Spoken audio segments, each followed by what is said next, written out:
Salut Yann, Yann Goku. On a sélectionné ton commentaire et on va y répondre immédiatement. En entrée de vidéo, tu nous demandais comment on faisait dans les salles de bain pour ne pas tout inonder. Eh bien, je t'avoue que c'est très compliqué. La douche étant ici, donc avant de prendre la douche, on prend quelques précautions. On ferme la cuvette des toilettes, et oui, ça fait du bruit, sinon la cuvette est trempée, et on enlève le papier cul. On prend la douche, on allume la douche, je te montre vite fait, hop, ça coule. Et là, il faut se mettre comme ça, parce que c'est sûr, si tu te mets comme ça, il va y en avoir partout. Ça, après... Donc, bien sûr, tu mouilles jusque partout, et l'eau, viens voir, Wiki, elle se casse là-bas dans le coin. Tu vois? Tout est évacué par là. Alors, il faut croiser les doigts, 1 pour que ce soit pas bouché, et 2 pour que ce soit pas bouché. Et il arrive parfois que le lavabo également est une sortie directement qui tombe au sol. Et dans ce cas-là, oui, tout est mouillé. Et là, on a de la chance, la salle de bain est grande. Salut les voyeurs. Yann, on vient de te faire ton petit topo. Maintenant, tu regardes le vlog jusqu'à la fin. Hein. Tu crois pas que tu vas nous laisser comme ça? D'ailleurs, actuellement, tout est mouillé. Hein. Mamour a pris sa douche après. Donc, oui, après, c'est mouillé. Dans 1 heure, c'est sec. Voilà, c'était ça, pour rajouter ça. Souvent, c'est sec. Là, il y a une fenêtre, on peut aérer, il y a le ventilateur, ça se passe bien. Des fois, c'est un peu plus compliqué. Ça arrive, il faut la nuit pour que ça sèche. Ouais. Bon, et ben voilà. C'est l'heure. Ouais, on reprend la route direction Ho Chi Minh.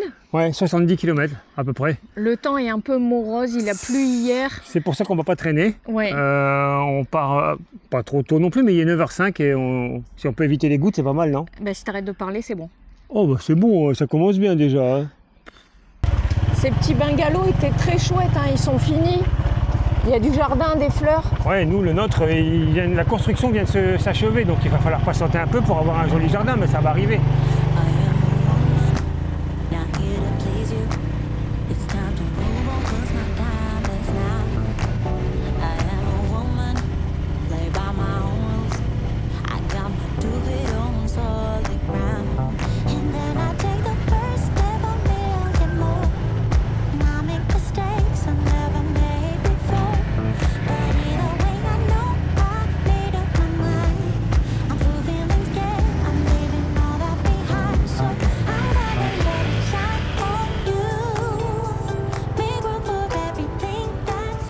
Juste au bout de mon doigt, un carrefour gigantesque, bien trop bruyant pour que nous puissions prendre la parole. Et ici, un magnifique temple Cao Dai, celui de la ville de Chiang Mai.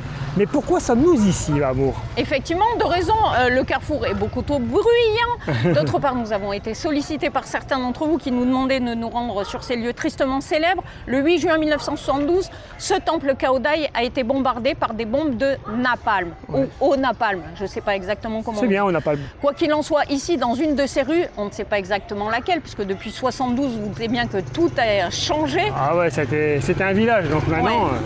C'est dans une de ces rues qu'a été prise le triste cliché de cette jeune fille de 9-10 ans, cette gamine, on peut dire, qui court complètement nue sur la route, fuyant les bombardements de son village et donc du temple.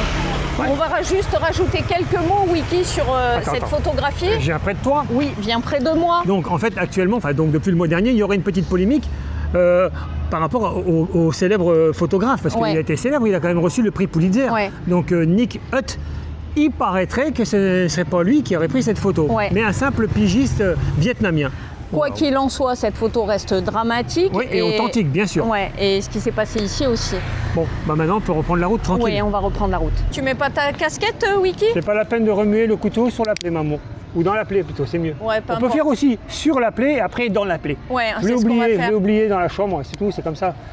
J'en rachèterai une nouvelle. Bon, enfin, c'est pas grave, t'as attaché ton téléphone. Ouais, ça c'est quand même l'essentiel. C'est pas mal. Tu sais combien de kilomètres jusqu'à... Bah maintenant, il en reste... Ho Chi Minh Ville une cinquantaine. On sort de la rue et comme vous pouvez le voir, le carrefour est gigantesque. Il y a énormément de circulation. Donc c'était pas possible de parler ici. Hein.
Yes, papa.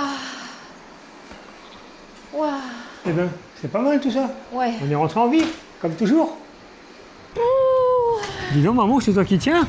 Oui, c'est moi qui perche. tiens. Bah oui, comme tu as décidé de rien faire. Bon, ça va, maman, j'ai quand même piloté un peu. Oui, conduit, il a très bien piloté en ville. Franchement, on était bien à la campagne. On avait oublié comme ça circulait. C'est vrai que les 15 derniers kilomètres, c'était un peu pas compliqué, mais il y avait du monde, quoi. Fatigant, on va dire. Fatigant, hein, plus fatigant qu'autre chose, ouais.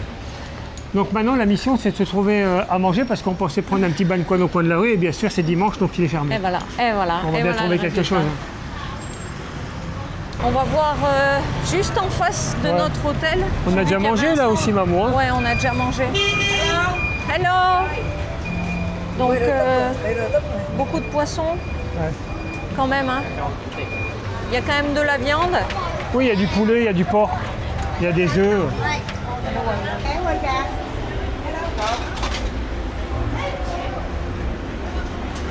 On n'a pas mis long pour trouver à manger, non. je vous le dis. Non, non. Bah, on a fait 100 mètres. Ouais, c'est ça, exactement. C'est très bien. Vas-y, le menu. Bah, du riz, un bouillon, un peu comme d'hab, quelques légumes. On va essayer de soulever, mais voilà. Et nous avons également choisi la saucisse dont on nous a donné le nom en commentaire, mais j'ai déjà oublié. Et un joli œuf en forme de cœur. Oui. La saucisse est un peu salée sucrée. C'est très bon. Ouais, c'est délicieux. Bon, bah écoute, il n'y a plus qu'à, hein, parce que là, il commence à faire faim. Ouais, il fait faim. Ouais.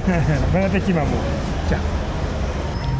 Tu suis ou quoi? Bah, t'as qu'à faire ta vie tout seul. Je fais pas ma vie tout seul, maman. 3,80 le repas. 3,80 €, c'est ça. Pour tout. C'était pas terrible. C'était moyen. On a mangé des saucisses bien meilleures ailleurs. C'est vrai, c'est vrai. Et à l'intérieur, il y a des petits grains de pois. Il faut faire attention parce que ils sont costauds. Tu te casses vite une dent sur ces petits grains. C'est pas le moment en plus. Ouais, non, c'est pas le moment. Bon, bah maintenant, on va aller se boire un café. Hein, un petit forcément. café.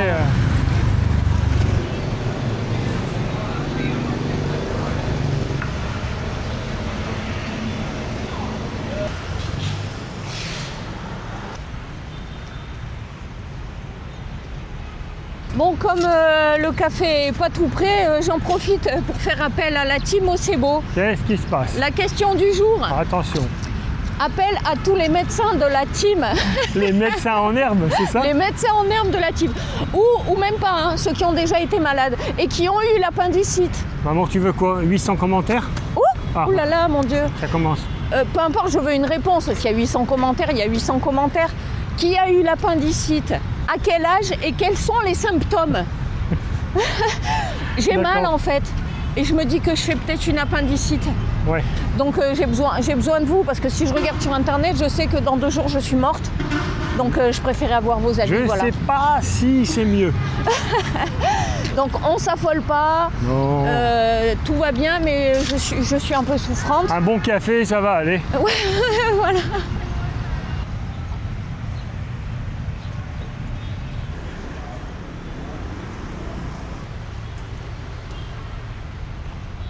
On t'écoute. Ça m'embête vraiment ce problème parce que je voulais me remettre au sport. Et là, du coup, je peux pas du tout. Ça compromet tous mes plans là. Tu me dis, vas-y, filme-moi pour dire des conneries pareilles. En fait, je vous ai pas dit comment ça me faisait. C'est dès que je lève la jambe droite, 10 cm. Hein. Ah, mais pour récupérer le ballon, raté. Ah bah ouais, raté. Ouais, voilà. Dès que je lève la jambe droite de ça du sol, et ben ça me tire. Allez, on y va. Et ça m'embête vraiment. Le sport, ça m'embête. Ouais.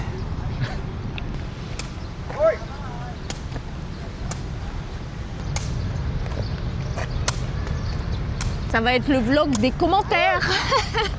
On pourrait chercher le nom de ce sport avec ce petit ballon typique du Vietnam, mais on va pas le faire. C'est vous qui allez le faire. On aimerait avoir le nom de ce sport. Ouais.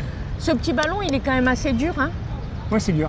Et je me disais, c'est du plastique. Ouais, c'est du plastique. Ouais. Quand tu fais une tête, ils doivent pas faire de tête. Mais en fait, s'ils font des têtes, si, ils en font. Ça doit faire mal. Ouais, d'accord, maman, très bien. C'est pas ça que tu me disais avant. Oh, c'est bon, c'était une Comment ils ont fait pour rentrer le ballon à l'intérieur? Comme la grenouille dans la bouteille? À l'intérieur de celui-ci, ouais, il y a un petit ballon. Dans l'autre, non. Non, c'est vide. Oui, mais je sais comment ils ont fait rentrer le ballon. Ah, d'accord. J'ai hâte d'apprendre comment ils ont fait rentrer. Ouais, d'accord.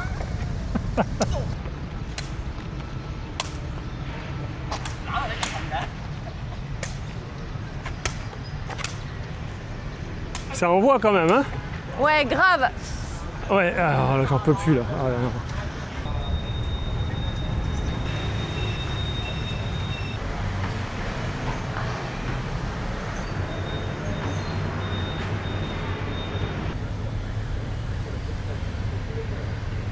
C'est ballot, les cloches viennent de s'arrêter de sonner. Je pouvais faire la messe. Nous sommes ici pour remercier les tipeurs du jour qui ne sont autres que la famille Jessica Travel, Ludovic, Sandrine, Pascal et Charline. Merci beaucoup pour votre générosité. Grâce à vous, on boit du café aux œufs.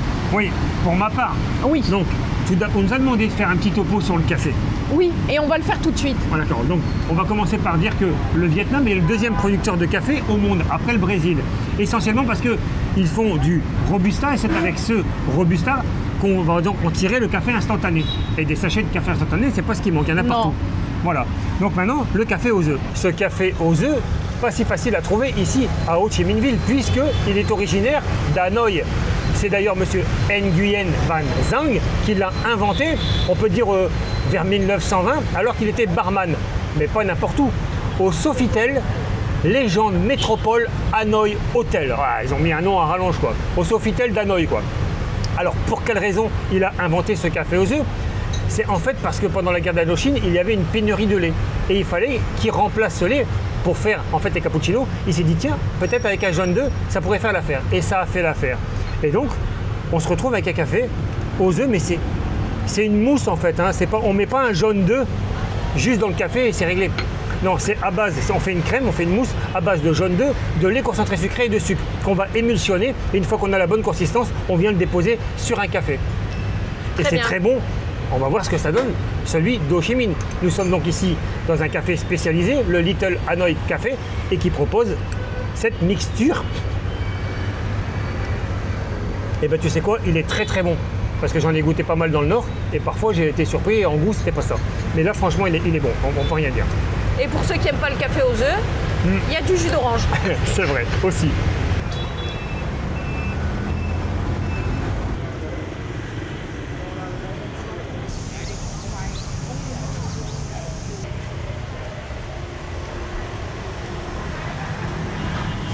Une nouvelle sorte de café, le café salé. Ouais.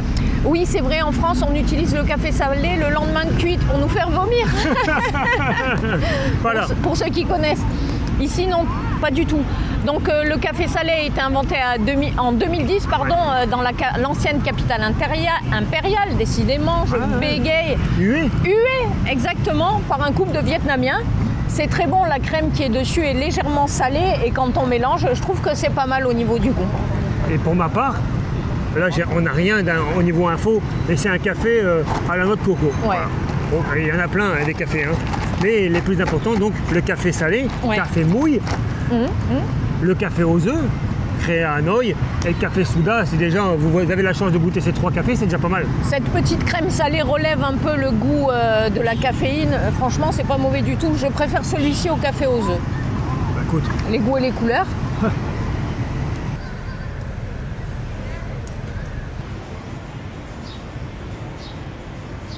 Le gars, il a dû sentir qu'on était à fond café aujourd'hui. Il nous propose une nouvelle boisson, donc un café froid.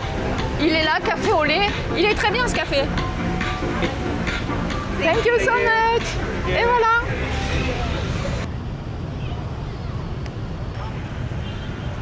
On espère que ça va vous donner l'envie de découvrir ces cafés vietnamiens. Ouais, parce que quand même, on en a bu une paire aujourd'hui. Ouais, on va pas dormir ce soir. Non, c'est excellent, il faut essayer. Oui. Alors, parlons plus sérieusement. C'est le dernier vlog, c'est ici qu'on va conclure. Dernier véritable vlog. Oui, tout à fait. Ensuite viendra le bilan Vietnam qui sortira le 26 février. Et ensuite le bilan global de ces 5 mois d'aventure qui sortira le 1er mars. Voilà, donc si vous avez des questions, c'est le moment d'envoyer, on va répondre à tout. Ouais, voilà. Et puis s'il faut faire une FAQ, on la fera. Ouais, voilà, ça dépendra de vous, chers amis. Non, moi j'ai rien à rajouter, hein.